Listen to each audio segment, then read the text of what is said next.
कोण आहे? प्रणव, तू आहेस का? हे बघा, माझ्या नादाला लागू नका. बाबा पोलिसात आहेत माझे, ती उसना आणून म्हणाली. पण उत्तरादाखल अतिशय हिडीस आवाज ऐकू आला. तो ऐकून तिचं काळीजच गोठून गेलं. पाठोपाठ माडामागे एक भयंकर सावली दिसली. तिचे डोळे चुलीतल्या निखाऱ्यासारखे धगधगत होते. आतापर्यंत तिथे अंग आखडून बसलेली ती आकृती एकाएकी सरळ उभी राहिली आणि अगदी उंचच उंच झाली. कमीत कमी 10-12 फूट उंच.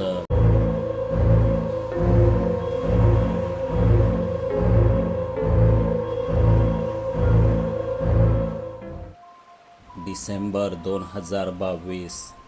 एकांत मिळावा म्हणून जवळच्याच गावातील ते कपल रात्री 8 वाजता किनाऱ्यावर आलं होतं. कोकणातल्या किनारपट्टींवर मुंबईच्या चौपाट्यांप्रमाणे सूर्यास्तानंतर फारशी रेलचेल नसते. भेलपुरी पाणीपुरीवाले ठेले टाकून बसलेले नसतात. दिव्यांचा चकचकाट नसतो की मागे लागणारे भिकारी नसतात. पर्यटक सूर्यास्तानंतर फोटो बिटो काढून लगेच हॉटेलकडे परततात. एखादी उशिरा किनाऱ्याला लागलेली मासेमारी नौका आणि तिच्यावरचे भराभर काम आटोपणारे खलाशी, माशांच्या टोपल्या घेऊन लगबगीने घराकडे नेणाऱ्या त्यांच्या कष्टाळू बायका सोडल्या तर नंतर किनाऱ्यावर कुणीच नसतं. काही भटकी कुत्री सोडली तर. लाटांसोबत वाहत येणारी नखा एवढी मासोळी टिपणाऱ्या टिटव्या आपल्या तावडीत येणार नाहीत हे कळलं की कंटाळलेली कुत्रीसुद्धा गावातील लोकांनी टाकलेल्या शिळ्या जेवणाच्या आशेवर किनारा सोडून निघून जातात.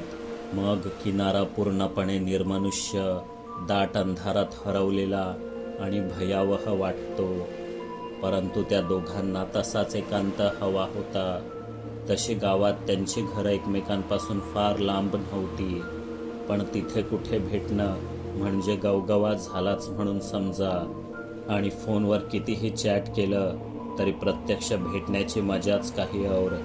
एकमेकांना खेटून बसता यायचं, त्याला तिच्या केसात हात फिरवता यायचा, अगदी तिच्या कानाला स्पर्श होईल इतक्या जवळून गुलुगुलू बोलण्याची धुंदी शब्दात सांगता यायची नाही. कुणी पाहत तर नाही ना याची खातरजमा करत ती दोघं वेगवेगळ्या वाटांनी किनाऱ्यावर पोचली. नेहमीच्या कोपऱ्यात जाऊन माडाला पाठ टेकून बसले. थोडंफार बोलणं झाल्यावर त्याचा खट्याळपणा सुरू झाला. ती नको नको म्हणत लटका प्रतिकार करत होती. तेव्हाच कुठेतरी आसपास खट असा आवाज झाला. ती दचकली, एकदम सावध झाली. म्हणाली, "तू ऐकलंस का ते? कोणीतरी आहे वाटतं तिथे." तो जरा भर थबकला, कानोसा घेऊ लागला, पण त्याला काहीच ऐकू आलं नाही. "तू आता मूड खराब करू नकोस हा. कुणी नाही आहे इथे. कशाला कोण मारायला येतो इथे यावेळी?" तो रागावून म्हणाला. पण त्याचं बोलणं पूर्ण व्हायच्या आधीच पुन्हा तसाच खटखट आवाज ऐकू आला. यावेळी त्यानेही तो ऐकला होता. आसपास सर्व माडाचीच झाडं, त्यांच्या वाळक्या झावल्या खाली पडलेल्या. कोणीतरी त्यावरून चालत असावं असा तो आवाज. "एखादा बोका किंवा कुत्रबित्र असेल. तू भिवू नकोस, मी बघून येतो. इथेच थांब." तो उठत म्हणाला. "मी नाही बाबा एकटी इथे थांबणार, मी पण येते तुझ्यासोबत." तिने हट्ट केला. पण त्याने समजावलं, "अगं खरंच कोणी असेल तर तिकडे. गावातील पोरं कधी कधी बियर प्यायला बसतात किनाऱ्यावर. त्यांनी आपल्याला एकत्र पाहिलं तर बोभाटा होईल. म्हणून तू इथेच थांब, माझ्यावर लक्ष ठेव." मी मोबाईलचा टॉर्च बंद केला. नाहीतर बोलण्याचा आवाज आला तर तू इथून सटक, सरळ घरी जा. मी त्यांना सिगरेट फुंकायला आलो होतो असं सांगेन. बाकीचं रात्री व्हॉट्सअपवर बोलूच. तिला ते पटलं. खरंच दोघांना यावेळी अशा अवस्थेत इथे कोणी एकत्र बघितलं असतं तर खूप चर्चा झाली असती गावात. तिचे बाबा कडक शिस्तीचे होते. त्यांनी तर लग्नच लावून दिलं असतं तिचं. हे सगळे परिणाम आठवून तिने त्याचा हात सोडला. मोबाईलचा टॉर्च पेटवून तो दूर दूर चालत गेला. त्याच्या पावलांखाली मोडणारा झावल्यांचा आवाज तिला स्पष्ट ऐकू येत होता. मग तो एका ठिकाणी स्थिर उभा राहिला. म्हणजे तो दिसत नव्हता, पण त्याच्या टॉर्चच्या प्रकाशावरून समजत होतं कोणी भेटलं की काय त्याला. ती आवाजाचा कानोसा घेऊ लागली. चपला पायात सरकवल्या. एकदा का त्याने टॉर्च बंद करून जाण्याची खूण केली की लगेच निघायचं, मागे वळून पाहायचं नाही असं तिने ठरवलेलं. तिच्या काळजातली धडधड वाढलेली. एरवी तिला या लपून छपून चाललेल्या गाठी भेटी रोमांचक वाटायच्या, पण यात किती धोका आहे हे आज लक्षात आलं. मैत्रिणीकडे अभ्यासाला जाते असं सांगून ती 7 वाजता घर सोडायची आणि 9ला जेवणाच्या वेळेपर्यंत घरी पोचायची. असं आधी 4-5 वेळा केलं होतं तिने. भीड चेपली होती, पण आज धडकी भरलेली. बाबांना कळलं तर ते पोलिसात होते, जमदग्नीचा अवतार होते. एकदा पान मसाला खाताना पकडलं म्हणून त्यांनी तिच्या लहान भावाला पट्ट्याने फोडून काढलं होतं. घरातील कोणीही त्यांच्या विरोधात आवाज चढवत नसे. त्यांचा तिच्यावर फार जीव आणि विश्वास. पण आज इथे आपण पकडलो गेलो तर बाबा काय करतील ही एकच चिंता तिचा जीव खात होती. इथून निघू की नको. तिचं पूर्ण लक्ष त्याच्या हातातील मोबाईल टॉर्चवर एकवटलेलं. दुरून आता तो प्रकाश अगदी ठिपक्या एवढा दिसत होता. 15 मिनिटं झाली, पण टॉर्च तसाच. बंदही होईना ना मागे पुढे होई. आता तिला त्याची चिंता वाटू लागली. वाट तरी किती बघणार. ती उठली, गुपचूप पुढे निघाली. माडांच्या कडेकडेने प्रकाशापर्यंत पोचली, पण तिथे फक्त अजूनही टॉर्च सुरू असलेला त्याचा मोबाईलच जमिनीवर पडलेला दिसला तिला. त्याचा कुठेच पत्ता नव्हता. तिने फोन उचलला. त्याच उजेडात आसपास पाहिलं, पण तो कुठेच नव्हता. ही थट्टा असेल का? त्याला अशी चेष्टा करणं आवडायचं. इथेच कुठेतरी माडांच्या मागे लपून तो आपल्याला बघत असेल तर. पण ही काय मस्करी करण्याची वेळ आहे का? ती जरा रागानेच ओरडली. प्रणव, बाहेर येतोस की मी निघून जाऊ तुझा मोबाईल इथेच ठेवून? मला या अशा चेष्टा अजिबात आवडत नाही, सांगून ठेवते. पण किनाऱ्यावर येऊन फुटणाऱ्या लाटांच्या गाजेशिवाय काहीच उत्तर मिळालं नाही. हा असा ऐकायचा नाही. जातेच परत आणि पुन्हा भेटायचं नाही. 2 दिवस इग्नॉरच मारायचं त्याला, मग येईल चांगला वठणीवर. असं ठरवून फोन आहे तिथेच ठेवून ती निघाली. 15-20 पावलं पुढे गेली तरी मागून तो हाका मारत आडवा आला नाही. तेव्हा तिच्या मनात शंकेची पाल चुकचुकली. ती मागे वळली, पण एकदम गुडूप अंधार. आता तर टॉर्च सुरू असलेला त्याचा फोनसुद्धा जागेवर नव्हता. तिच्या अंगावर काटा उभा राहिला. स्वतःचा मोबाईल काढण्यासाठी तिने बॅगेत हात घातला. तेव्हाच तिच्या उजव्या हाताला असलेल्या माडामागे काहीतरी खुडबुडलं.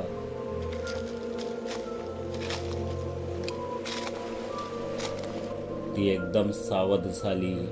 स्वतःचा मोबाईल काढून थरथरत्या हाताने तिने कसा तरी टॉर्च लावला. तसं कुणीतरी पुन्हा झाडामागे दडलं. कोण आहे? प्रणव, तू आहेस का? हे बघा, माझ्या नादाला लागू नका. बाबा पोलिसात आहेत माझे, ती उसना आणून म्हणाली. पण उत्तरादाखल अतिशय हिडीस आवाज ऐकू आला. तो ऐकून तिचं काळीजच गोठून गेलं. पाठोपाठ माडामागे एक भयंकर सावली दिसली. तिचे डोळे चुलीतल्या निखाऱ्यासारखे धगधगत होते. आतापर्यंत तिथे अंग आखडून बसलेली ती आकृती एकाएकी सरळ उभी राहिली आणि अगदी उंचच उंच झाली.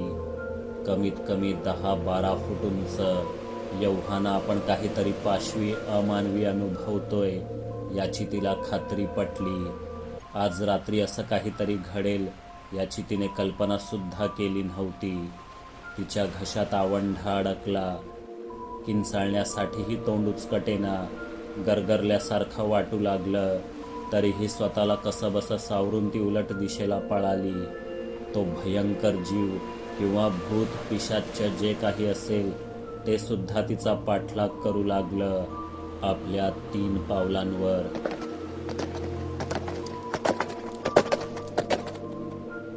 त्याला चुकवण्यासाठी ती माडांच्या रांगांमधून वेडं-वाकडं धावू लागली.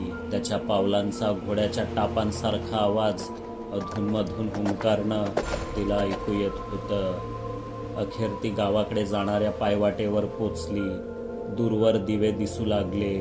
मागून आवाज ऐकू येणं बंद झालं. कदाचित त्याने पाठलाग सोडला असावा, पण मागे वळून पाहण्याची हिंमत तिच्यात नव्हती. मुख्य वाटेने न येता किनाऱ्याला समांतर असणाऱ्या वाटा आडवाटांनी ती गावात शिरली. अंधार पडल्याने फारसं कोणी रस्त्यावर नव्हतं. ती धावत पळत मागच्या दाराने घरात शिरली. आई बाहेर पडवीत टीव्हीवर संध्याकाळच्या मालिका बघत बसली होती. भाऊ तिथेच बसून अभ्यास करत होता. नशीब बाबा अजून चौकीतून घरी आले नव्हते. ती थेट माडीवर गेली. स्वतःच्या खोलीतले दिवे लावले. खिडक्या दारे बंद केली आणि गोधडीत शिरून खाटेवर पडली. हिवताप झाल्यासारखं तिचं अंग थरथरत होतं. छाती धपापत होती आणि त्यामुळे नरड्यातून फुंकणीसारखा आवाज बाहेर पडत होता. बोबडी वळलेली. ते नेमकं काय होतं? प्रणवचं काय झालं? ती आकृती अजून आपल्या मागावर आहे का? जे काही घडलं ते कोणाला सांगावं की गप्प बसावं? तिच्या डोक्यात प्रश्नांनी काहूर माजवलेलं. तेव्हाच धडधड दार वाजलं.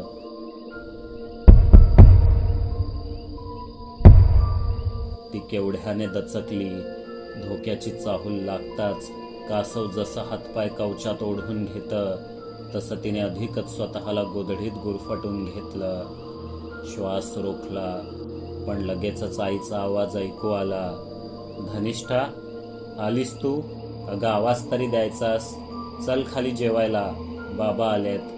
पण अशा अवस्थेत बाबांनी बघितलं तर ते 1 मिनिटात ओळखतील काहीतरी बिनसलंय ते.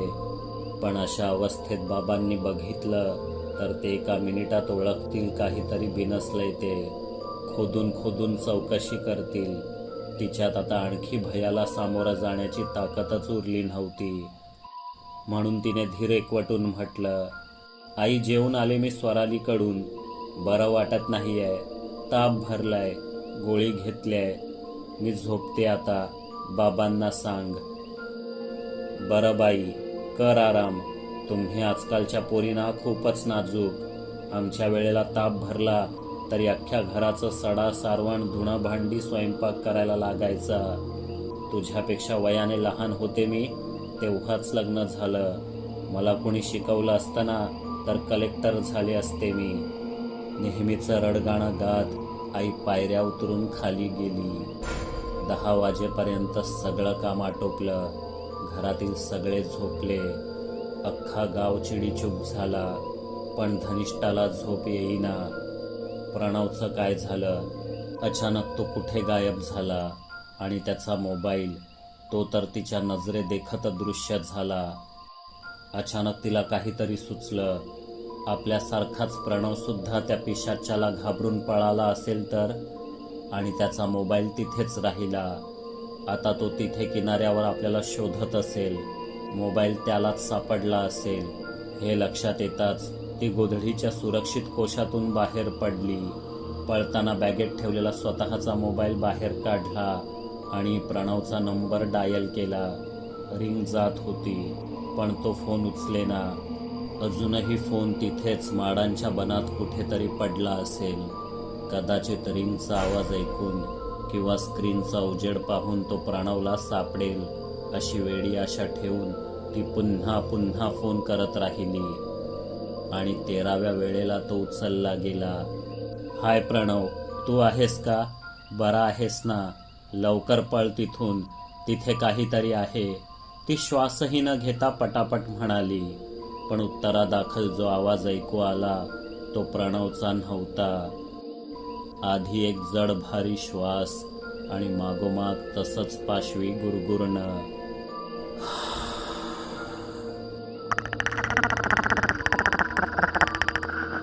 हा त्या पिशाच्याचाच आवाज.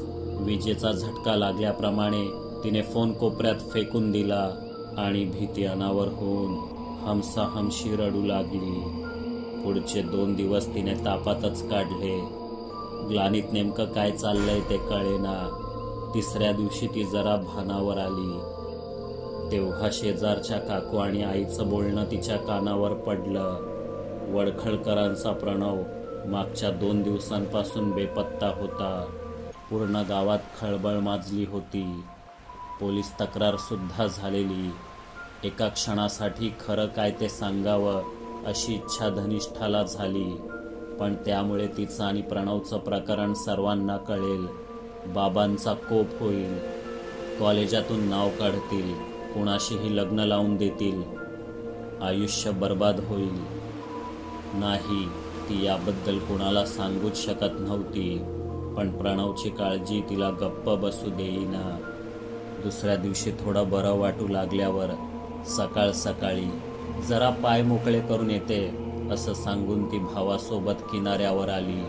माडांच्या बनाकडे गेली. इथे गावातलं सहसा कुणी फिरकत नसे. ती त्याच झाडामागे गेली जिथे ती विचित्र आकृती दडली होती. तिथे तिला वाळूत जे दिसलं ते भयंकर होतं, कारण तिथे जवळपास 1.5-2 फूट लांबीच्या 3 पाऊल खुणा होत्या. त्यांच्या पंजांना 4-4 बोटं होती आणि ती पावलं त्रिकोणी होती.